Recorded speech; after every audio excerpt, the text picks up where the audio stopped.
Howdy, howdy. Hi, everyone. We haven't been on in a while, but we have a special treat today. We have a dog trainer who is LA based, Colleen Steckloff. You guys might have seen her work before.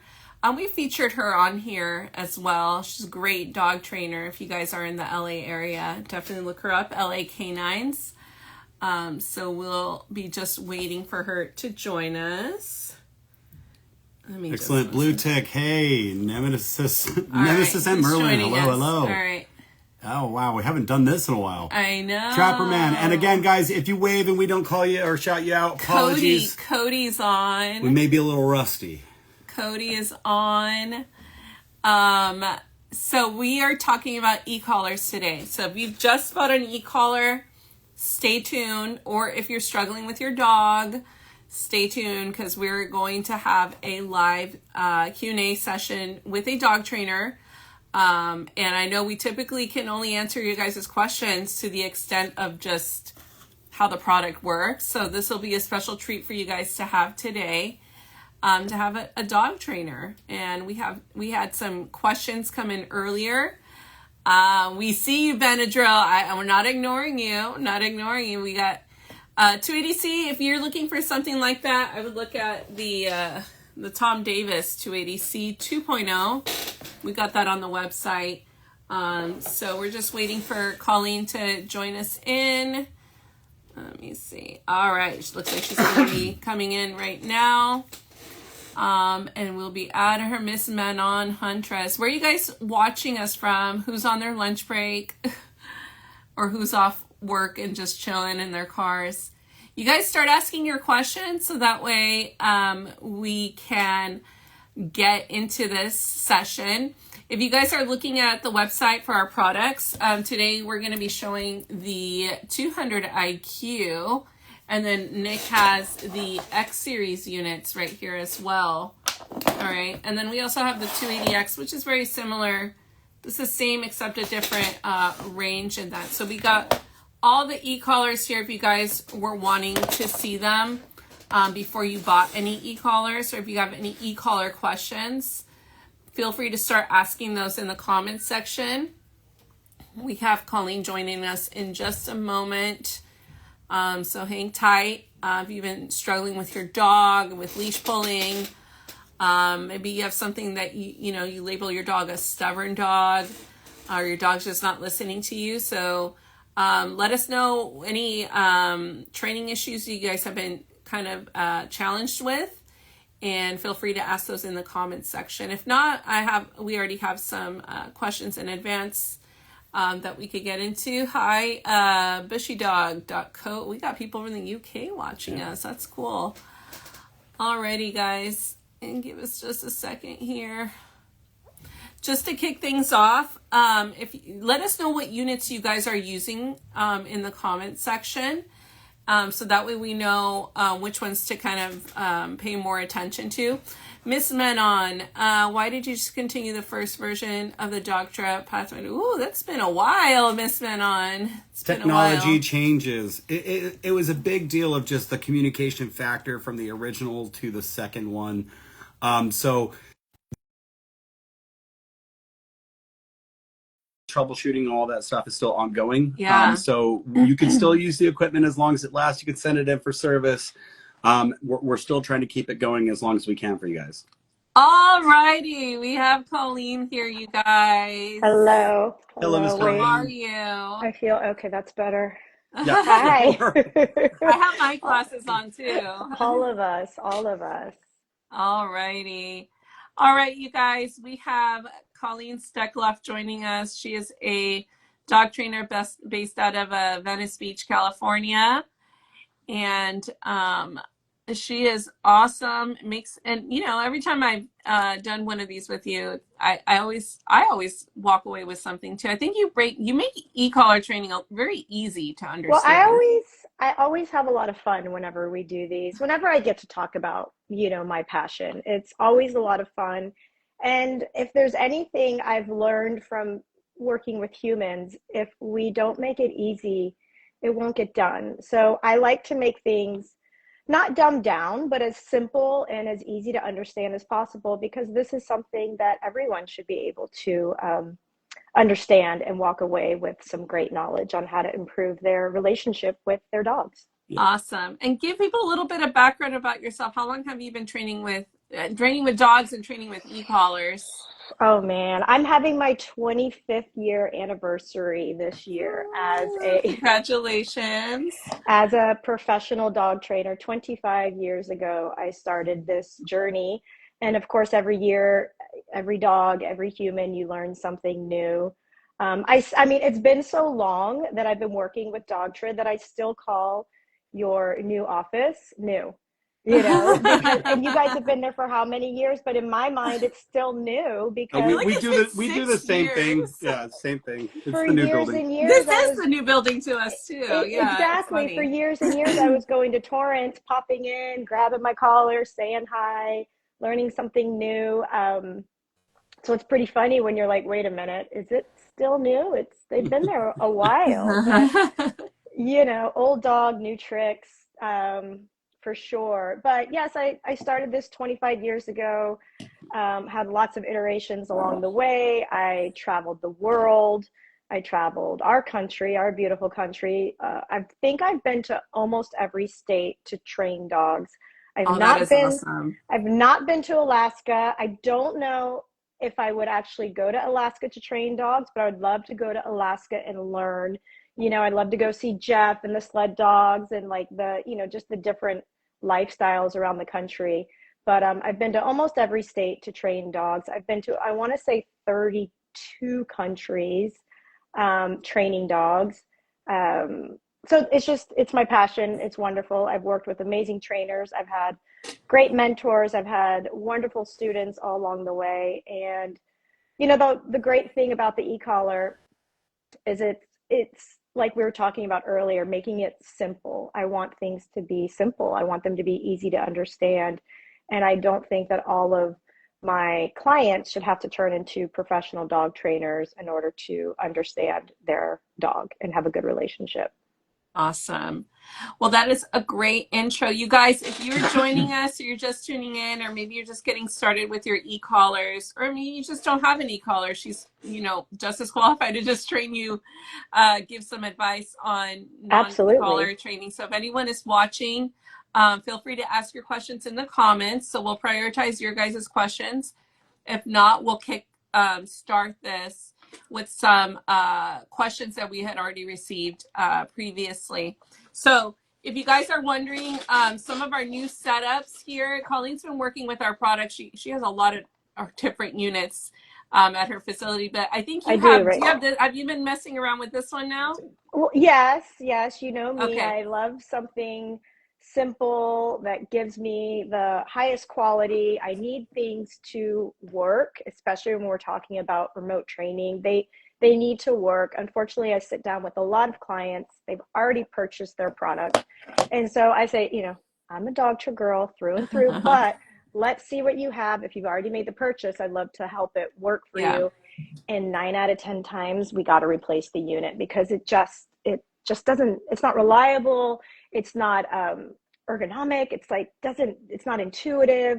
And so I do end up helping people kind of convert from their kind of impulsive late night Amazon buy, because you're desperate. I understand being very desperate and like, oh, this will work. But I always like, when dealing with technology, let's have the most professional and most we need a reliable tool here. Absolutely. It would like me buying a leash that just the handle slips off, I So need reliable tools. we have our first question here, and I think Bushy Dog, he's all the way from the UK, so he's using Dogtra, but like the European version of our units, because we do have a European operation. I think he's using the 1900X, so it'll be kind of like Wonderful. this profile. Right. But his question is more on training. Any ideas on getting that rapid down on a send away where the dog rockets off but hits the dirt on command? Okay, this sounds a bit like an obedience question, which Yeah. I can handle. I do relationship. But so repeat this question. So the dog is on a So he says, getting that rapid down on a send away where the dog rockets off but hits the dirt on command. Okay, there's a lot of some British talk in there. I know. Let me get my translator out. Okay. So a rapid down is basically what he's asking about, it Yeah. feels like. Yeah. So with the big thing to understand is, what is our goal here? So if our goal is performance based, like we need the dog to perform, we're asking the dog to obey something, but not necessarily always know how to do something, which would be more behavior based. So this is a performance question. He wants us to perform that down rapidly, is what it sounds like. So if you are, and then I heard send away, right? Yeah. So always break things down into smaller steps as soon as they start to get wonky. If you feel there is in his, because this is a multi question, there's multi steps here. So when you get to the step that's getting to not that quickness, that rapidness that you want, you need to go back to the step before. You might need to decrease your proximity from the dog in order for them to truly understand. If you're too far away and pressing a button and causing confusion, then we're not really teaching the dog this like rapid down. It sounds like this dog's probably know a lot of hand signals and commands, as well as the e-collar, which is going to be a cue, an additional cue, just like the command, the signal he may be using. So my advice, not being a performance-based, obedience trial trainer, but understanding dogs' psychology and the e-collar really well, is slow it down, clean up the step before to get that more rapid step later on, is what I would do. And I personally am not a fan of holding my finger on the button until I get the response from the dog. I like to use with pressure release. So I like to tap the button, release it, tap it again, release it. I like to play hot cold with my dogs versus keeping my finger on the button until they can figure it out, especially if we're in the educational area where we're truly teaching the dog what we want them to understand, rather than just expecting the dog to understand what we always want. And I think that's a great segue. By the way, you guys, if you're joining us, we got a trainer. She is a dog trainer here at Colleen Steckloff. Be sure to ask your questions below. Our friend from the UK, I hope that helped answer your question and broke things down for you. Let us know if you need a little bit more context. Otherwise, we'll continue on here. I think that is a good segue, right? Whether people have this unit or this unit, let's kind of break down a little bit how you approach it, because different trainers approach it differently. How you're approaching the actual correction features, right? Let's kind of ignore the tone and the light. If you use tone, Colleen, go ahead and let us know. But the nick, the continuous, and the pager, this little trifecta, which you can find in most e-collars. Most of our customers are always wondering, all right, I got these buttons. Now what do I do? How am I using these buttons in my training? Because you mentioned tapping buttons. And I think people also want to know, well, which button is she tapping? Is it the nick or is it the continuous? Can you kind of elaborate how you approach each button and for what use you're using it for? Let's just kind of talk about a dog that it's at ground zero, no training whatsoever. Absolutely. How do you approach it?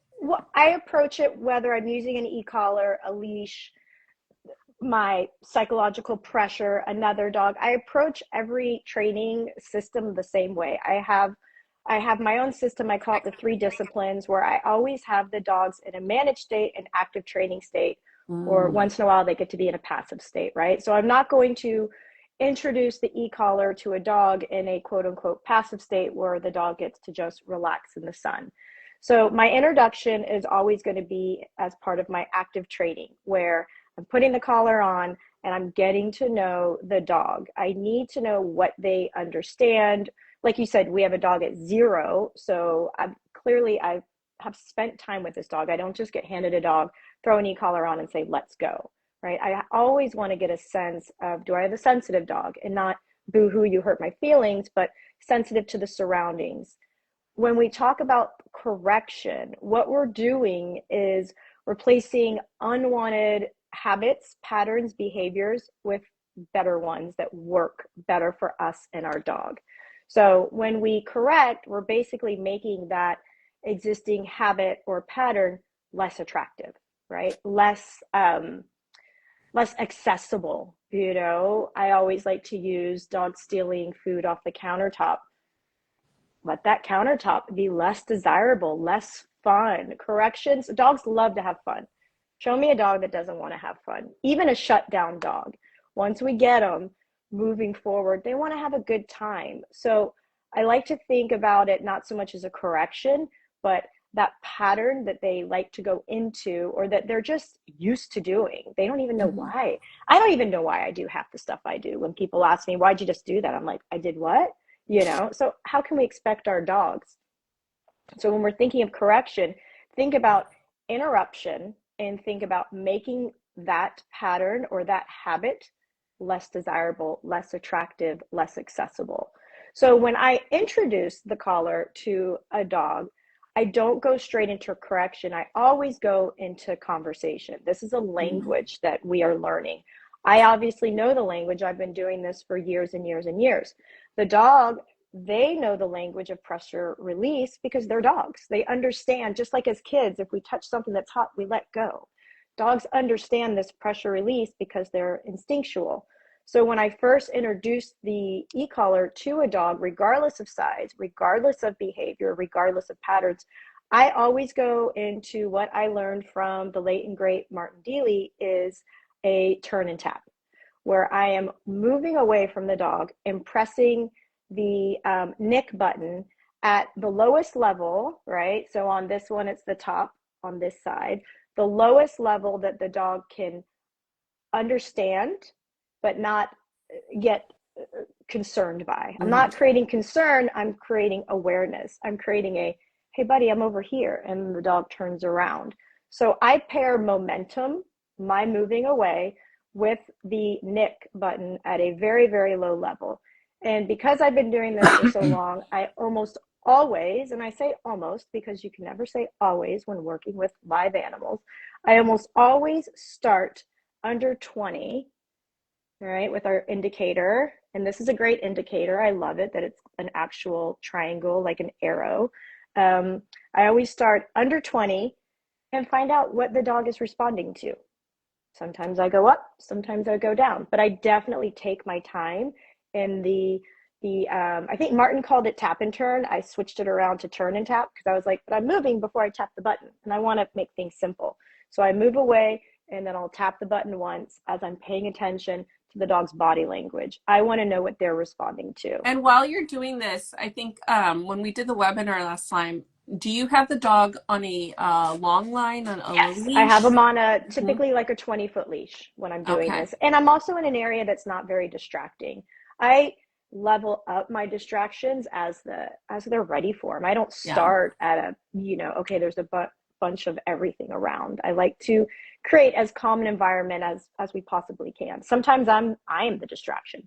I'm like, sorry, buddy, I can't help that. I'm going to be here.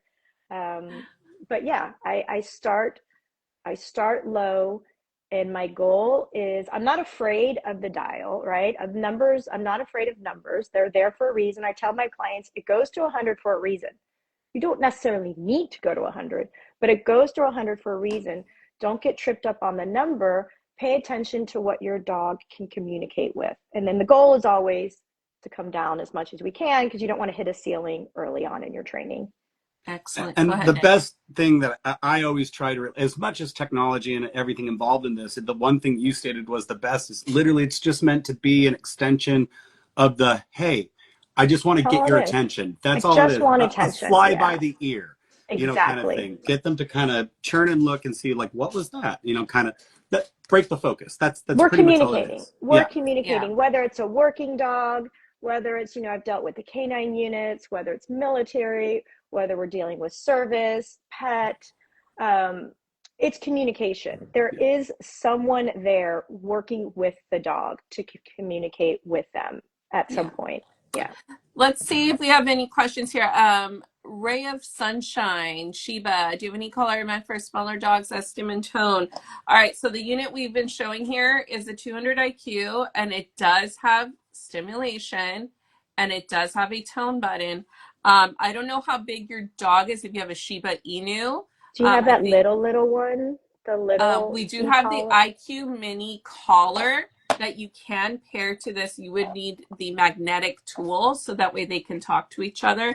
Otherwise, the set does come with this collar, and this is perfect for dogs 10 pounds and up. I'll give you an up close look, Ray of Sunshine.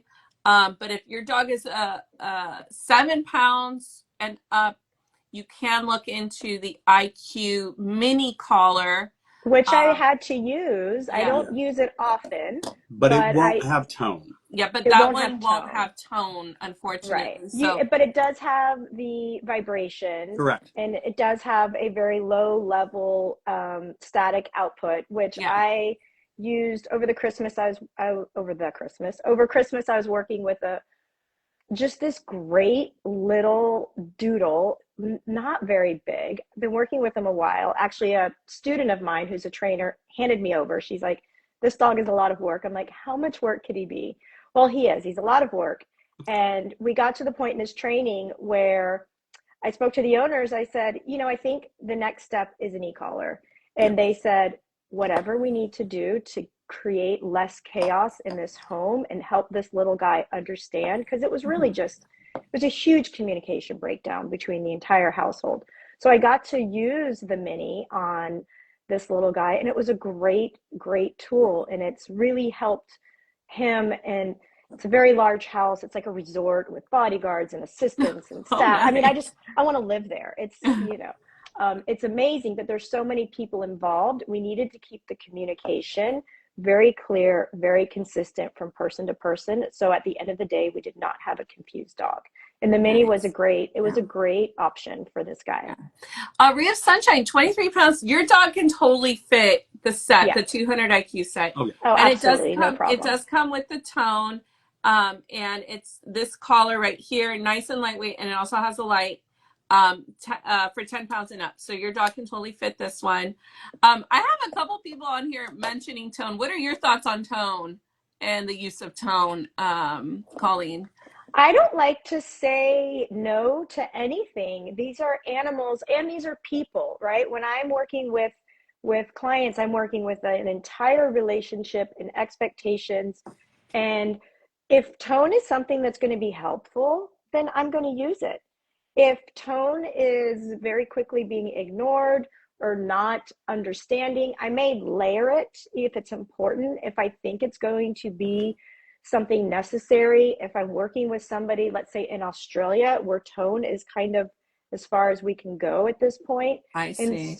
in certain states, then we're going to use it to the best of our ability. And sometimes I will layer the tone with something else, maybe a long line leash pressure, or maybe getting closer to the dog. So when they hear the tone, they look up at you.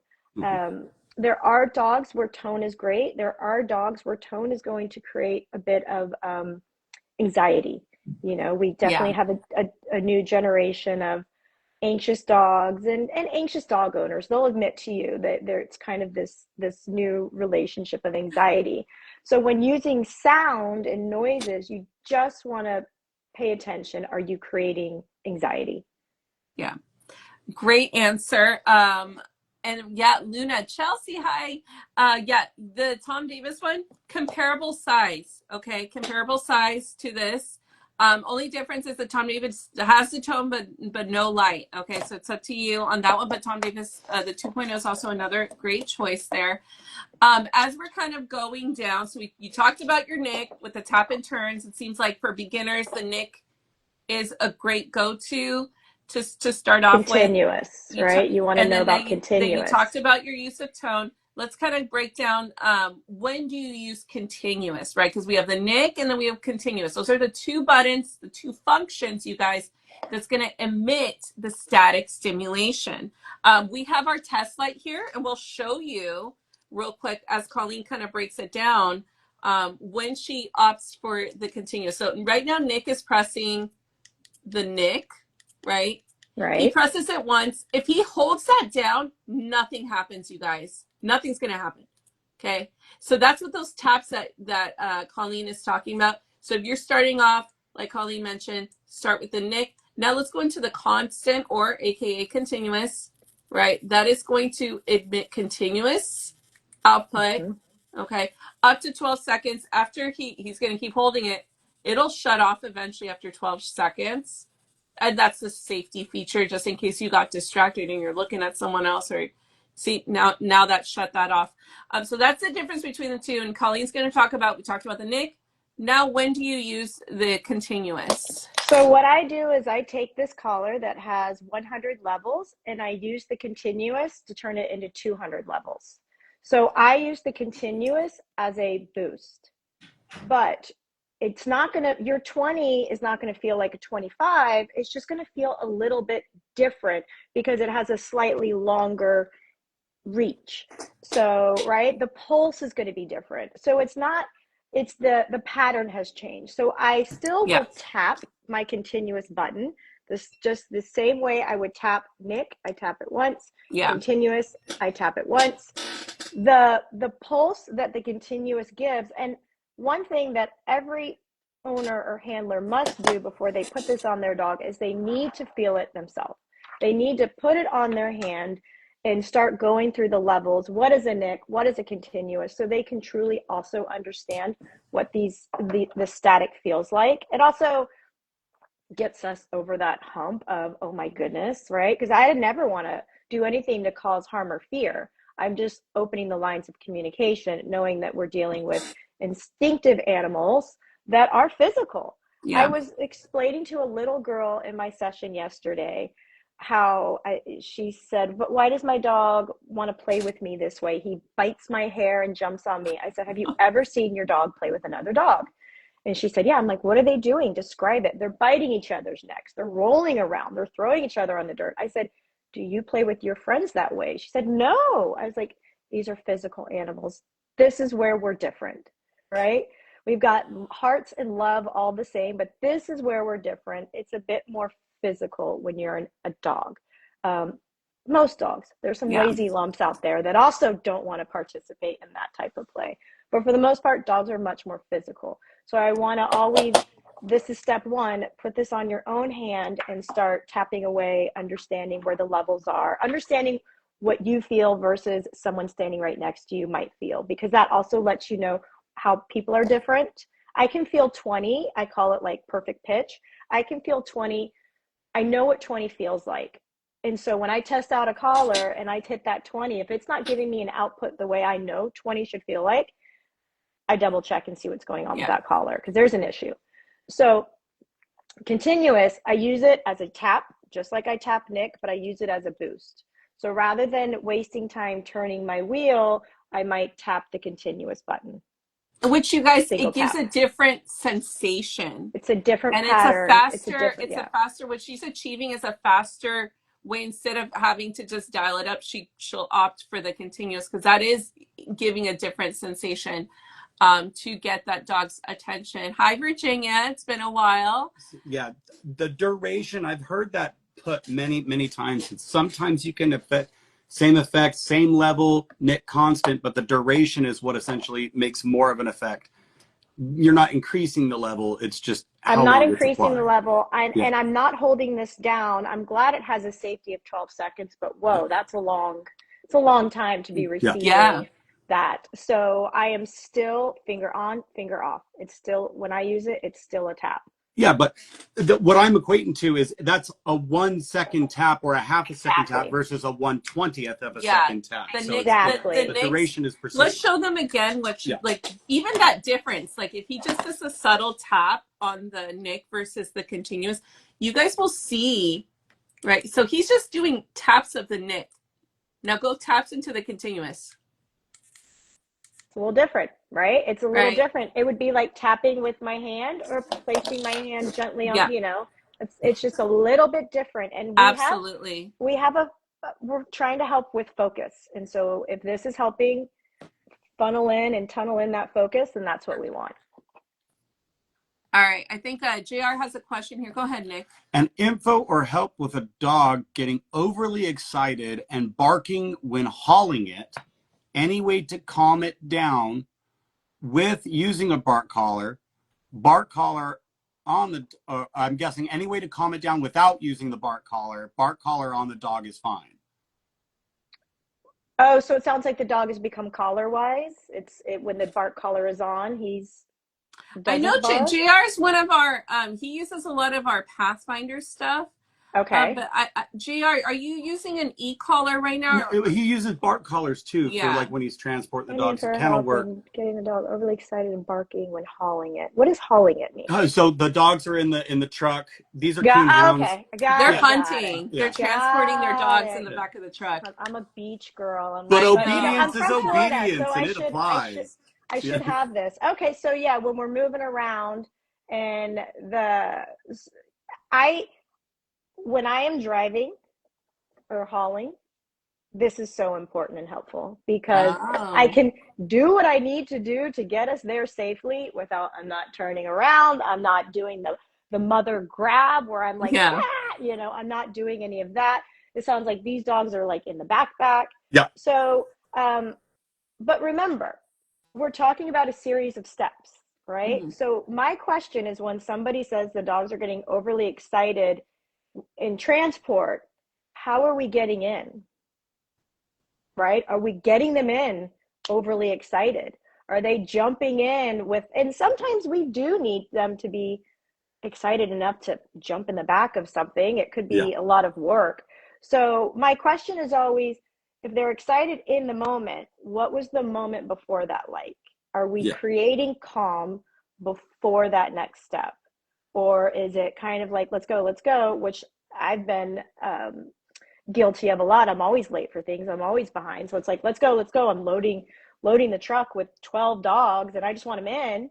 And then I'm like, whoa, I've created a bit like, overexcitement and the barking. And, it sounds like you said he has coon hounds. Yeah. They're Yeah. hunting dogs That's going Yeah, hunting. he has blue tick coonhounds, and I think he rolls at least with 3 of them, I Yeah. I think. call So I that think they all get each other excited in the I back of call that that an truck. agreement. If I have a coon hound, I gotta agree to some breed specific behavior, which is gonna be noise. I'm not going after a docile, quiet breed if I Yeah. have a working coon hound on the end. Yeah. And they're doing what they love, so getting excited is probably part of the gig too. So It is, and when you're working with dogs, you have to really make that choice about which is going to be the most important. Is it the performance, which does create some excitement in some areas, or Yeah. is it the overall behavior? When I take my dogs to sheep herding, um, I mean, we don't do trials. We do just like, I guess, practice. When I take my dogs, they have to remain very, very calm. They don't get to sit tied up on the chain with their silver teeth, going excited every time they see the sheep. But also, my dogs are not partaking in trials and trying to win trophies. My dogs are just involved in some fun instinctual drive. And I'm also, maybe testing their drives and working with it. So I will require calm before something exciting, but they probably aren't going to win any trials either. I think this is another great question. In JR's world, that's the hunting world, but I think a lot of owners have to transfer their dogs, right? Absolutely. In the back of the car. What are some other tips do you recommend? Just make sure you just kind of calm the dog down before a situation like that. Whether it's the first time the owner's just transferring the dog in the back of the car, or what are some things you think people should do to try to calm the dog down? Oh, my one of my personal dogs has a very high drive, super high. He would be great working as a hunting dog. His drive is so high in that world. And every time we get in the car, he's like ready to go. He's ready to go to the point where it could still be opening and he's ready to jump in.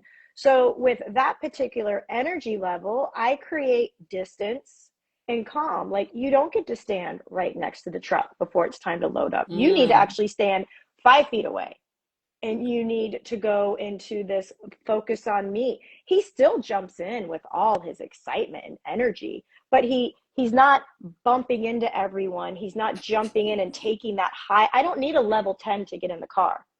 How about a 2 or 3 of like, So if the yay, we're dog happy to is like go. kind of like ah, let me in the car. What are some things, or like I guess a command that you do to just like, all right, calm down, focus on me before you I transition him? use distance, I use psychological pressure. If I'm using the collar as I step toward the dog and they're already e-collar trained, which his dogs are, I will step toward them, tap the button as I move toward them to create that, oop, I should back up. She's claiming Mm. this space, right? It is my truck that you get into. And we're Mhm. doing this, even this event of hunting, it is still my event that I invited you into. The Mhm. expectation, and I get it, the drive is super high. They know, dogs are so smart. They know the They know what's shoes you're coming. wearing. They're like, oh, They know, we're oh, gonna go hunting. he put on those shoes. I know what that means. And we're getting in that truck. And they're not dumb. So I'm not trying to to trick them and be like, haha, we're not doing this thing. They know what we're doing, but we can require a level of focus as we're getting excited about something. And it just depends on what's important to everybody. Yeah. Yeah. You know, if it's truly important that he has a calmer haul, or you're just driving your dog to daycare where they get super excited about daycare, or the dog park. I mean, we see Mm-hmm. dogs on their way to the dog park. They're freaking out. It won't necessarily great for me if they're overexcited. The daycare session is not going to be wonderful, right? Getting out of the car is going to be, people are on their way to work and they've got coffee, and now the dog has jumped out of the car and kind of spilled their way out of the car and got tripped up on a leash, and now maybe they're barking at another dog in the parking lot, or because we just allowed this level of excitement that is chaotic. The brain has to stop working in a focused manner at some point with that much excitement. Then, like the smallest things, I see somebody skateboarding outside the car, I'm going to bark. I see a dog walking by, I'm Yeah. going to bark. All these little things. So if the overexcitement in the car is an issue, slow down the load up Yeah. 100%. And if you need to slow it down for my pet owners, not necessarily for my hunting trainers, but when you grab that leash and talk and think about going to get in the car, you've started that event. So if you start grabbing the leash and getting them all revved up, you're just pouring so much sugar on a Sunday already. So maybe just grab the leash, ask them to do some basic sits, waits, Mm. stays, calm, focus exercises. Don't let them pull you out the door. That's never fun. If you let them run to the car and then you try to get them calm, maybe you walk them to the car. Think about the steps before. I love that. Great feedback. You got something, Nick? I Otherwise, we're was gonna. just going to read Daniel's Yeah, comment. go ahead. So Daniel Coleman, 89. Can the e-collar function support exist commands such as recall or hold stop, for example? So one example I always give is tone can be taught for recall. A lot of people can't whistle. Absolutely. Yeah. So that, and I for had this pager, conversation this morning. I literally just had that About conversation. whistling? yeah. My husband said, he said, can you call the dog over? I'm like, just whistle. And I whistled, and he goes, oh, I can't whistle. And I was I like, can't whistle Yeah. either. I was like, I didn't do like the big dad whistle. I just did my little whistle, and it was pretty funny. But yeah, not everyone can whistle. Not everyone can snap. I've Yeah. learned I the learned how to snapping of a snap like finger. maybe 6 years ago. I finally taught Okay, myself how to snap. congratulations, right? But also, even if we could whistle, could we make it to where the dog is as far away as they are? They're at the Yeah. distance, the distraction, the sounds happening in between us. Yeah. So no, tone So is I think great for that. in Daniel's case, it's like the dog already knows the commands, but now he wants to layer the e-collar into commands that the dog already knows. So how do you usually Perfect. approach that? Perfect. So typically, when I get a dog, most of them understand the simple sit, right? What dog doesn't know sit? So I use that as a bridge to teach the e-collar rather than well, the dog already knows sit, so let's teach the e-collar on something else. So I still start off with my turn and taps. That's always my introduction. But if they know something or have a basic understanding of something, then I'm pairing it. I'm Mm-hmm. pairing it with the whatever the cue command is, whether it's a verbal command or a hand signal. A lot of people use the leash to tell their dog to sit, right? A lot of people use leash pressure for things.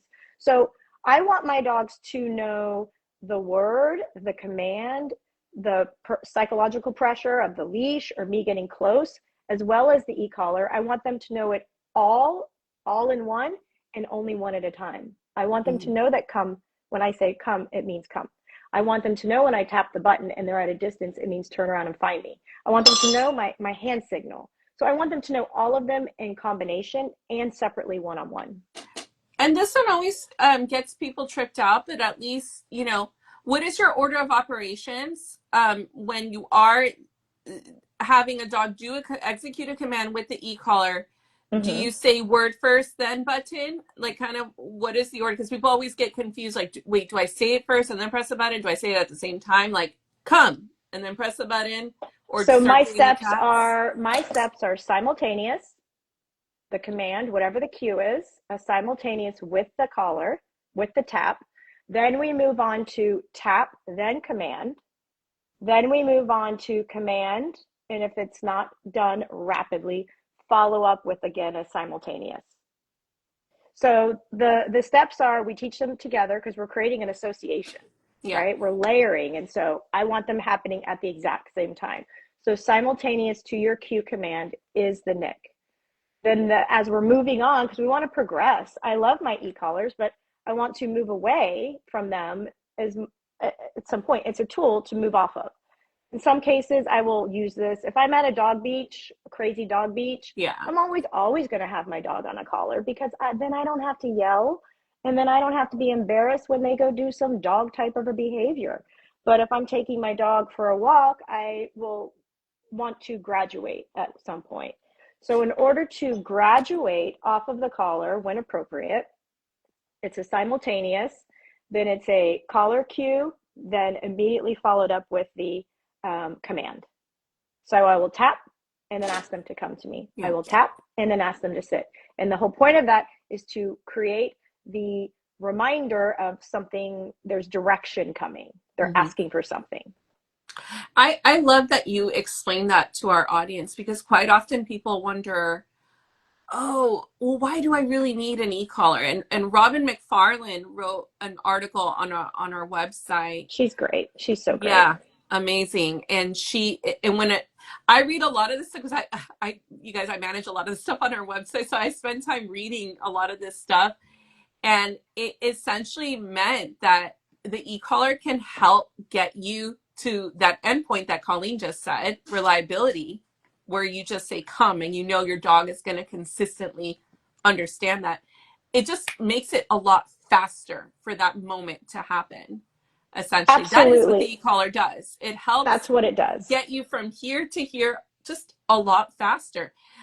E-collar training, like Colleen just mentioned, it still involves going backwards into the basics the dog needs to understand, but that is what it does, you guys. It helps make these connections a lot faster so you could get to those endpoints and have those moments where your dog is more reliable with their commands. So go ahead, Nick. No, I'm just reading. Yeah, when I was in Europe, I used to travel to Europe a lot before kiddos, and I would be working in some countries that we weren't even allowed to use a slip lead, just a basic training slip lead. It's prohibited is the word I would get in a lot of countries.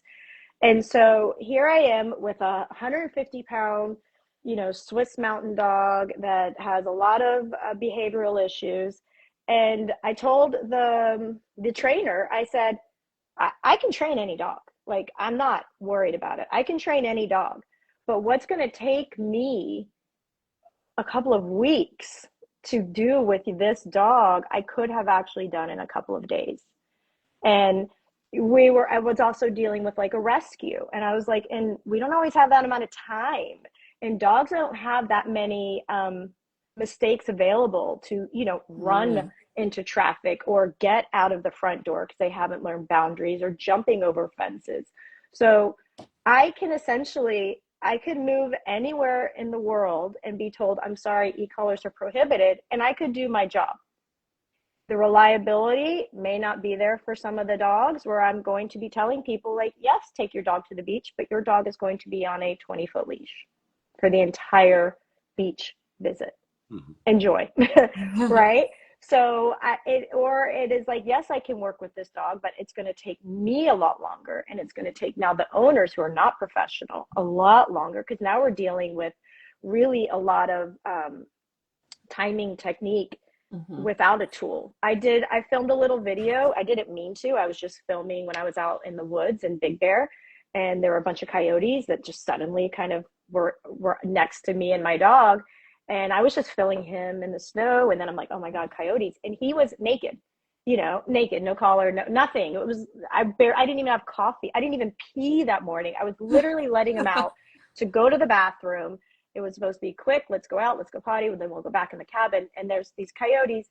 And I think I said something in the moment that someone told me they really liked it. I said, tools will get you there. Relationship keeps you there. Tools are important. Very important. When we build a house, the tools we decide to use will help us get there. When we're creating this foundation, this relationship with our dogs, tools are extremely important. And if you have a choice and you have all the right tools in front of you, it'll just get you there so much faster and so much cleaner.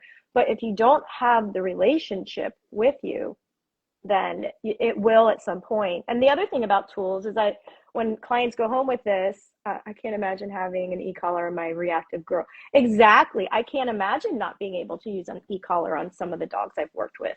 We wouldn't get there. They would not have been able to be rehabilitated, rehomed, and live a long, happy life with some of these families. But I tell my clients, you are married to this for at least 2 months. I don't care what you're doing with your dog. While you're still creating this foundation, this understanding, this education, I always do what I call the heavy lifting. I work with the dog on the e-collar so that the dog has a good understanding. Then I work with the owner. I do the heavy lifting. Your job is to do the repetition. And I said, you guys are married to this thing for 2 months. And the first 2 months of marriage is always perfect, right? People are, following all the rules. So for 2 months, you are using this. Because if you are inconsistently using this, you will rely on it forever. So with that inconsistent usage, you're just relying on it because you haven't created a strong foundation. Now, in that essence, and like you said, 2 months and all, like, is there ever a point that you do go back and dust it off and go on through reconditioning or anything? Oh, absolutely. Oh, yeah. I mean, Yeah. Our lives change. People go from being, a single 25-year-old stud hiking every morning with his dog to now a corporate job, married with children with the same dog. And now there's babies. People go from living in these sprawling outdoor environments into now we're in this urban environment where your dog is never ever expected to share a wall with another dog on the other side in an elevator. So absolutely. That's why we don't get rid of these. I say you're married to it, but we're not divorcing from it either. Yeah. We are, at times you get to take a break, I guess, but it is absolutely, it is something. And when I get emails from clients after, we've worked and it's been maybe a couple of years or something, and I get the question and they're like, can you come out and work with us? I was like, I'm going to save you money right now.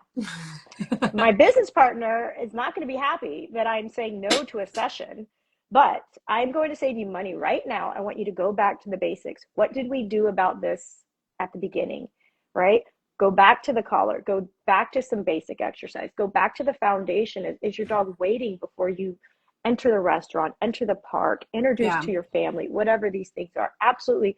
I have clients that will go back. They will show me a very old Dogtra e-collar that they have dug up. And I love it. I love it. I love it. Are dinosaurs and they last forever. And they last forever. And sometimes I'm like, oh, I bet you could send them the remote. They can they can fix that. That button fell off because I'm like, send it in. They will repair it. I was like, at some point, let's upgrade to a newer model. But dusting them off and bringing them back out. Absolutely. Love it. Daniel, I don't want to leave you holding. I'm going to let Nick answer this one because it's have to do with our GPS. Go ahead. So 100% looking at the Pathfinder series for hunting. But he's in the UK. And would like to maximize the functions of the device. Your best bet we don't know anything about really when the products would release in Is the Pathfinder UK. in the UK, in Europe A yet? I version forget. of it is, I believe it's on the website. It If might it's not be. on the website, then it's not There's a available. Dogtra A Europe. lot of it that comes down to whether, like, the American version probably wouldn't be offered Yeah. in Europe or any of that, because our signal strength Yeah. interferes with your guys's And emergency then we stuff. have So another Pathfinder person looking for Canada. I think around the summer, you can probably expect, if you go to their website, they'll have information. It's a dogtra.ca. Mhm. It's also there's a link on the bottom of our website. There is an email list. You guys can sign up to the email list for the Dr. Canada, and then he'll send you guys out updates. Let's keep going here.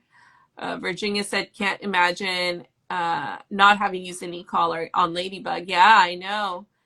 Let's keep going if anyone has questions. All right.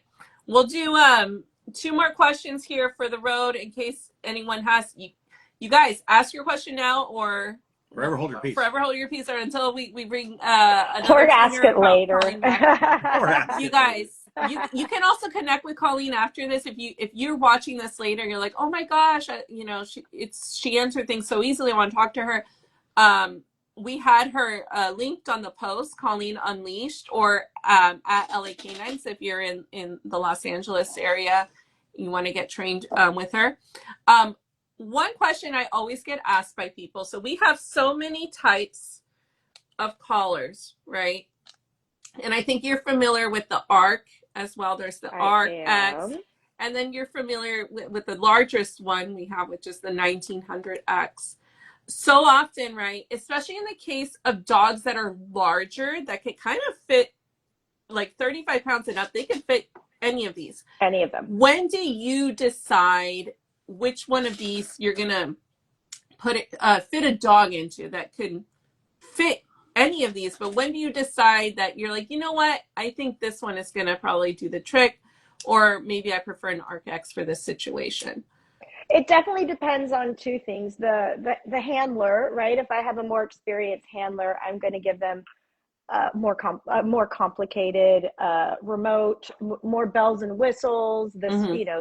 This one can light up. This one can do the one touch. I actually was very against making videos about e-collar for a long time because it's so specific.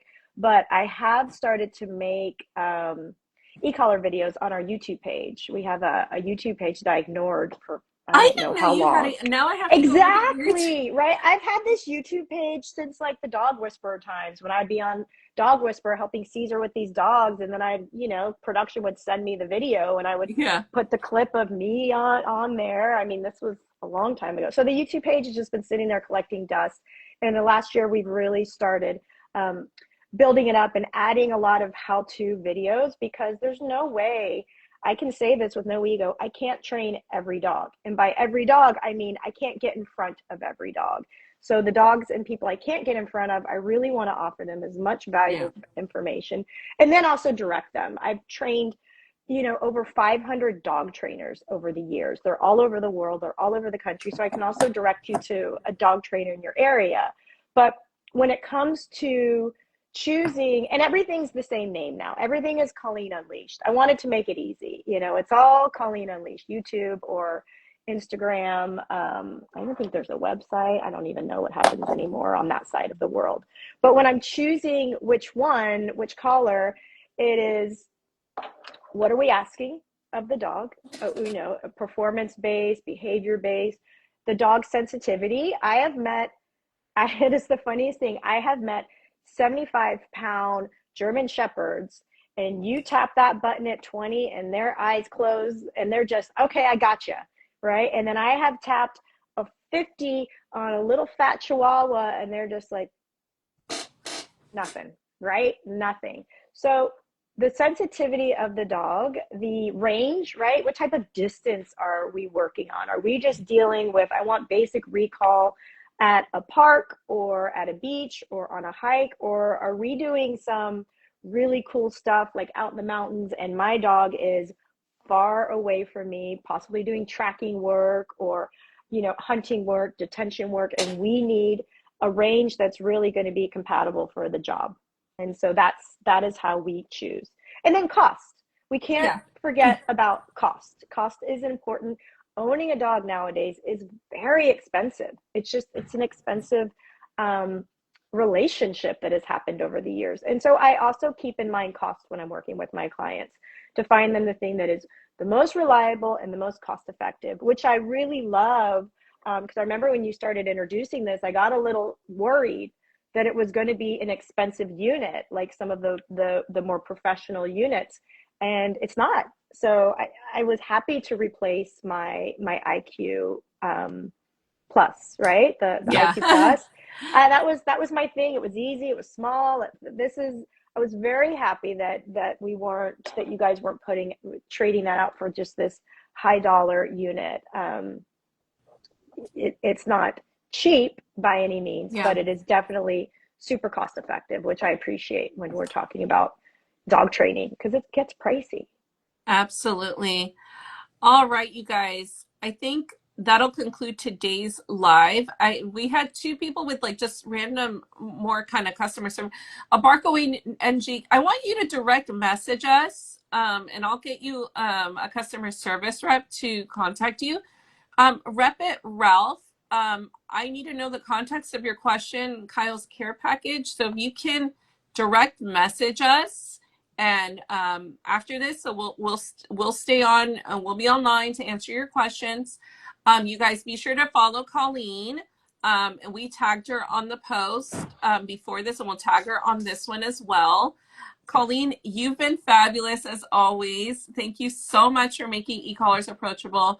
I am so excited to see what you make on. I didn't know you had. What's your YouTube page? Is this Colleen Unleashed? Colleen Unleashed. Let's You keep it guys, she's easy. making YouTube videos on e-collar training as well. Nick? The first one is actually this. It'll be Oh, like the okay. whole unboxing, all the features, and an Is it introduction. posted already?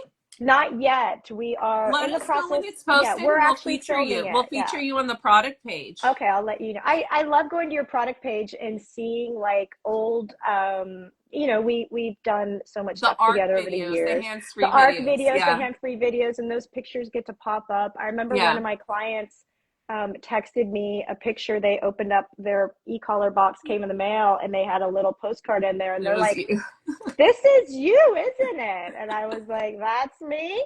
That's my child. That's Bradley Cooper's dog." And that, I'm like, I remember. Wait, that was Bradley Cooper's dog? Which one? It was, I mean, it was so, both of them were, and it was so long ago. That is it was so long ago that's I like hope they're so still, funny. That must have been a long time. Who knows? I hope they're still around. Yes. It wasn't that long ago. It was like, okay. My child was a baby, so I think we shot those like 6 years ago. Yeah. Oh, cool. Oh my gosh.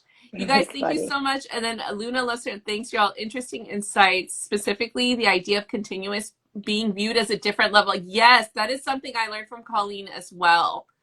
Yeah, you just upped your collar to 200 instead of 100. Yeah, I even asked Pete Fisher, our senior consultant, about that after. Like, Love hey, Pete, love like, Pete. do you do that too? He's like, yeah. He's like, that is definitely a great approach to get the most out of your e-collar.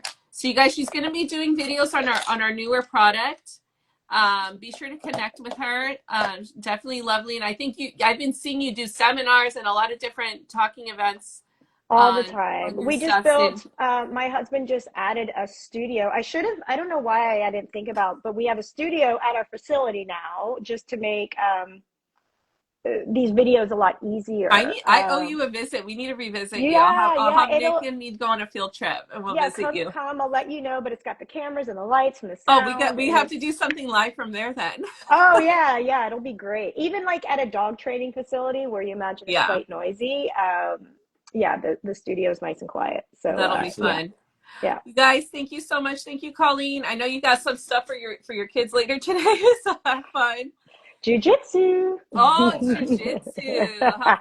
For the your older son? My younger one. That's a younger boy's game. Oh, you gotta stay on top of the big brother. How old is he? 6-year-old. So I can do 6-year-olds in jiu-jitsu? Oh, absolutely. Okay. Yeah, it's super fun. Right. It's super fun. High five for that. You guys, thank you guys so much for joining us, everyone. Thank you guys for following. Be sure to reshare this video.